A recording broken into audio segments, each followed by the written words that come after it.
Assalamualaikum warahmatullahi wabarakatuh.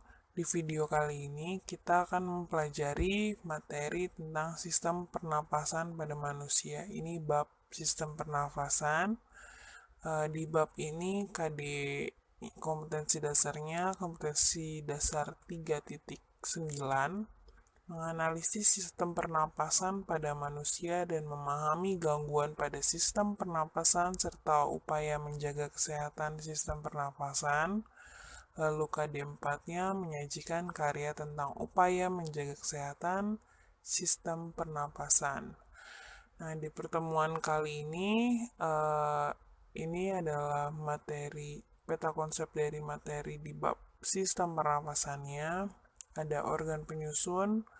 Organ penyusun sistem pernapasan itu dimulai dari hidung, kemudian lanjut ke laring, trakea, bronkus, bronkeolus, lalu paru-paru. Ada juga di sini pembahasannya tentang mekanisme pernapasan, ada pernapasan dada dan juga ada pernapasan perut. Lalu kapasitas paru-paru, kita akan belajar tentang kapasitas total, di mana kapasitas total itu terdiri dari kapasitas vital dan juga udara residu. Kapasitas vital ini terdiri dari udara komplementer, udara tidal, dan juga udara suplementer. Lalu gangguan pernapasan yang akan dibahas ada bronkitis, TBC, faringitis, tonsilitis, difteri, asma, emfisema, sinusitis, dan juga kanker paru-paru. Dan kita juga akan membahas bagaimana menjaga kesehatan sistem pernafasan. Nah, di pertemuan kali ini tujuan pembelajaran kita adalah yang pertama, siswa dapat mencermati model sistem pernapasan. Yang kedua, siswa dapat mengidentifikasi organ pernapasan dan mekanisme pernapasan. Lalu submateri bahasannya yaitu organ pernapasan dan juga mekanisme pernapasan atau mekanisme bernafas serta kapasitas paru-paru. Oke, yang pertama organ pernapasan. Nah, ini dia organnya. Masuk pertama udara masuk dari rongga hidung, ya, masuk dari rongga hidung. Nah, di sini rongga mulut bukan termasuk organ pernapasan, tapi kadang kan kita mengeluarkan udara melalui rongga mulut. Jadi dia membantu juga. Oksigen masuk, kemudian menuju ke laring atau ke kerongkongan, ya. Ini laring dan trakea itu bagian dari kerongkongan. Laring ini cabang batang kerongkongan, cabang percabangan, jadi antara kerongkongan tenggorokan, maaf ini tenggorokan. Batang tenggorokan dan kerongkongan itu kan bersebelahan. Nah, kalau laring ini adalah tenggorokan, kalau faring kerongkongan. Jadi ini tenggorokan, kemudian ke trakea, udaranya masuk, lalu ke cabang dari tenggorokan, di sini bronkus. Lalu bronkus bercabang lagi namanya bronkiolus. Nah, bronkiolus dan alveolus ini adalah bagian dari paru-paru. Jadi organnya rongga hidung, laring, trakea, bronkus, kemudian paru-paru. Paru-paru itu terdiri dari bronkiolus dan alveolus. Alveolus adalah tempat terjadinya pertukaran gas, oksigen, dan karbon dioksida melalui pembuluh darah. Gitu ya. Lalu di sini dilindungi dengan tulang rusuk dan di bawah sini ada diafragma yang akan berkontraksi atau berelaksasi tergantung kita bernafasnya inhalasi atau ekshalasi. Apa itu nanti kita jelasin. Nah, ini adalah proses pertukaran udara yang terjadi di alveolus. Jadi alveolus itu di sini ada kapiler darah, ya. Jadi terjadi proses pertukaran oksigen dan karbon dioksida di sel-sel darah. Di sini mereka terjadi secara osmosis. Jadi udaranya ini alveolus yang bulat-bulat kecil ini. Lalu di sini sel darah. Ini sel darah yang kayak karbon dioksida. Karbon dioksidanya dibuang ke alveolus, lalu dia bakalan kosong dan dia terisi lagi sama oksigen. Nah, darah yang kayak oksigen ini disebarkan lagi, dikirim ke jantung. Nah, ini dari seluruh tubuh. Jadi ini dari seluruh tubuh masuk ke paru-paru gitu kan. Paru-paru terjadi pertukaran oksigen dan karbon dioksida. Lalu setelah dia membawa oksigen, dia kirim ke jantung. Dari jantung dipompa lagi. Lanjut ke peredaran darah gitu kan. Jadi itu organ pernafasan. Lalu mekanisme bernafas gimana? Mekanisme pernafasan ini ada dua, ada pernafasan dada dan ada pernafasan perut. Kita bahas dulu pernafasan dada. Kalau pernafasan dada, nih di sini ada yang namanya inspirasi atau inhalasi. Itu berarti pengambilan nafas atau udara masuk. Jadi bukan metode. Ini adalah peristiwa bernafas, pengambilan udara. Lalu ada ekspirasi, itu berarti pengeluaran udara atau ekshalasi. Ya, pengeluaran udara. Nah, ketika udara masuk melalui hidung, ini harusnya ke hidung ya, melalui hidung, yang terjadi adalah pada proses pernapasan dada ini, di sini rangka-rangka rusuk-rusuk kita itu bakalan naik karena paru-parunya membesar. Jadi kan udara masuk, paru-paru mengembang. Paru-paru mengembang membuat rangkanya itu harus berkontraksi, rusuk-rusuk kita harus berkontraksi, jadi dia naik ke atas. Nah, ketika dia naik ke atas, di sini diafragma ikut berkontraksi. Jadi diafragma itu harusnya melengkung sekali, nih ya, harusnya melengkung. Jadi kontraksi itu adalah ketika dia bergerak tidak sesuai dengan alaminya. Jadi ketika bergerak bukan yang seharus posisi awalnya itu tuh namanya kontraksi. Kalau dia relaksasi itu adalah kembali ke posisi awalnya. Misalnya kita tadinya duduk, itu kan relaksasi kita kan awalnya duduk, kemudian kita berdiri. Nah, ketika berdiri itu berarti kontraksi. Ketika kita duduk lagi, kembali ke posisi awal kita, namanya relaksasi. Jadi di sini dia berkontraksi karena dia turun, ya, karena paru-parunya mengembang. Jadi ketika nafas masuk, udara masuk,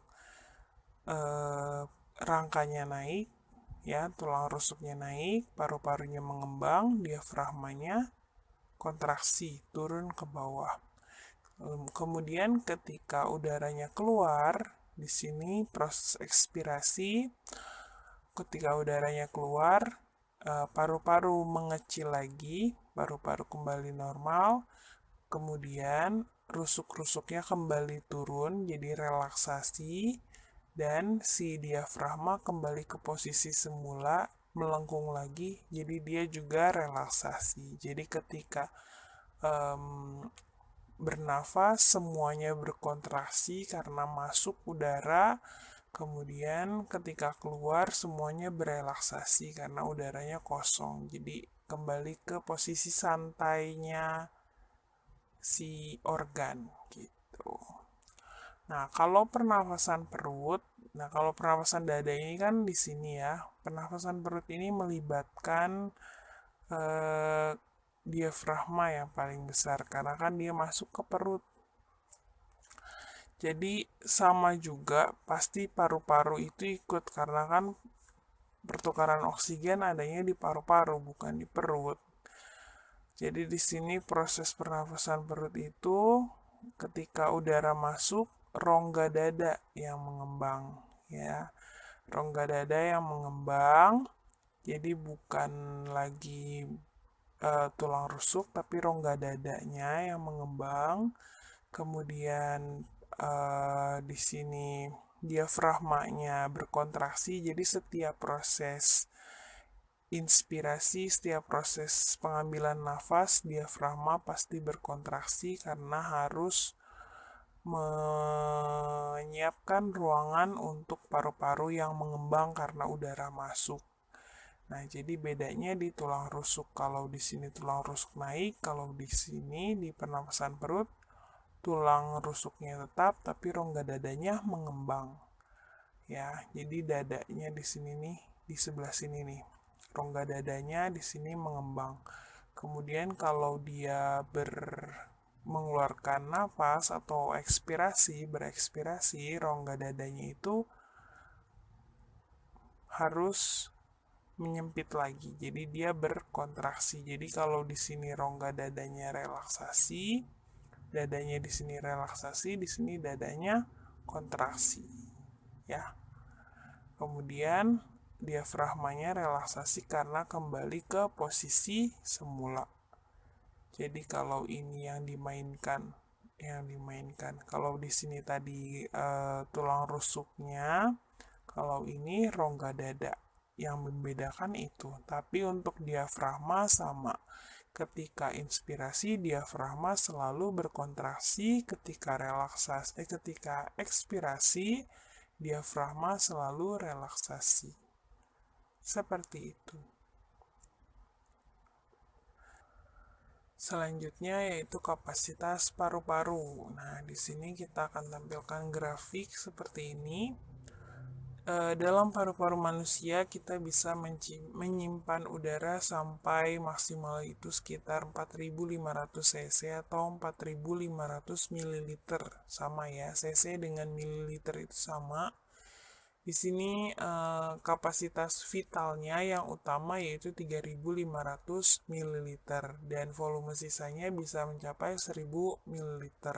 Jadi bisa sampai 1.000 ml, bisa kurang dari ini ya. Beda-beda setiap orang. Nah, kapasitas vital itu kita lihat di sini aja boleh.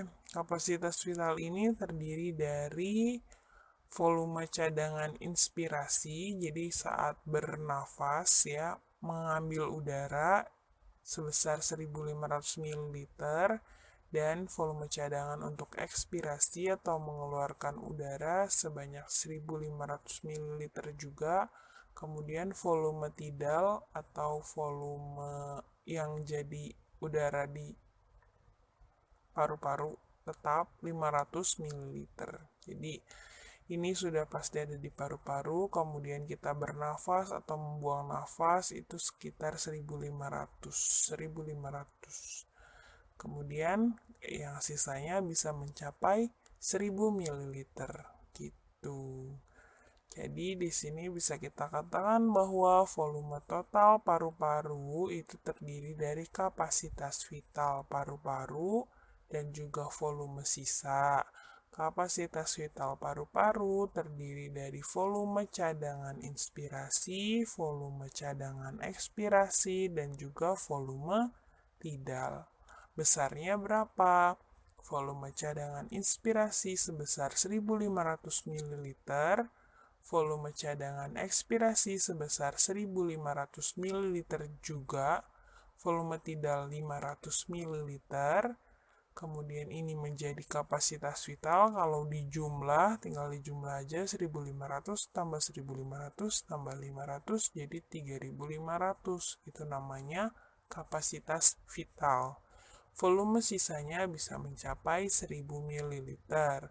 Nah, kapasitas vital ditambah volume sisa itu jumlahnya adalah 4.500 yang kita sebut sebagai volume total paru-paru. Seperti itu. Jadi itu dia materi kita hari ini untuk bab sistem pernafasan, masih part 1, masih ada lanjutannya. Dilanjut lagi di pertemuan selanjutnya. Tetap semangat belajar, semoga ilmu kita bermanfaat. Wassalamualaikum warahmatullahi wabarakatuh.